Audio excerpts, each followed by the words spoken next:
同埋好多啲農村阿姨阿伯啊，攞自己種嘅啲菜喺呢邊買。仲有好多香港人孭住大包細包過嚟嘅，補心補鞋嘅條街。Hello， 大家好啊！我係博瑤口腔沙頭角店毛醫生。今期咧，我哋唔講牙科知識啊，就同大家傾偈下。因為我上個禮拜咧去尖沙咀，有個朋友介紹個客人俾我，我就派咗我個名片俾佢。佢一睇沙頭角好遠喎，因為呢個長者大概喺60幾歲。佢同我講咧，佢係佢哋嘅印象當中，香港沙頭角係最偏最遠嘅地方。我就問佢：你有幾長時間未嚟過深圳？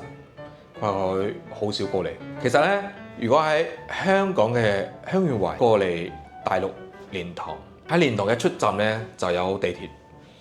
地鐵過嚟我哋沙頭角店個時間大概就係地鐵5個站。所以好多朋友未嚟過深圳，唔了解沙頭角人咧，會覺得沙頭角係好遠嘅地方。以前係好遠，但係通咗地鐵之後咧，就係5個站，蓮塘過嚟5個站，15分鐘車程。我哋鋪頭咧都有專門嘅接送車，可以去到蓮塘口岸接大家。仲有咧嚟到我哋沙頭角咧，我哋有海濱公園啦，有燈塔圖書館啦，同埋欣賞公園啦、大小梅沙，仲有歷史嘅中英街。但係咧，香港戶口嘅人咧入唔到中英街，可以喺門口望一望。同埋大家最關心嘅買餸問題，沙頭角咧係一個本地人多嘅地方，呢邊買餸咧相對會平啲，同埋好多啲農村阿姨阿伯啊，攞自己種嘅啲菜喺呢邊買。仲有好多香港人孭住大包細包過嚟嘅，補心補鞋嘅條街，呢個係最受大家歡迎嘅。沙頭角咧呢個地方咧係比較適合養老同埋休閒生活嘅地方。所以咧，歡迎大家過嚟沙頭角玩、食、休閒活動，同埋有啲朋友咧可以過嚟呢邊住。得閒咧可以過嚟毛醫生嘅鋪頭飲下茶、傾下偈，了解下牙科知識。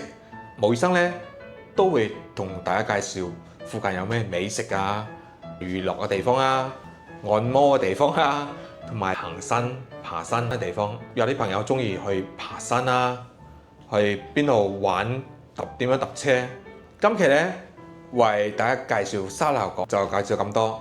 如果有興趣想嚟沙頭角玩嘅朋友咧，可以喺我嘅評論區下邊點擊預約小助手，我哋客服咧會發一份詳細嘅沙頭角旅遊攻略俾大家。好啦，我哋下一集再見，拜拜。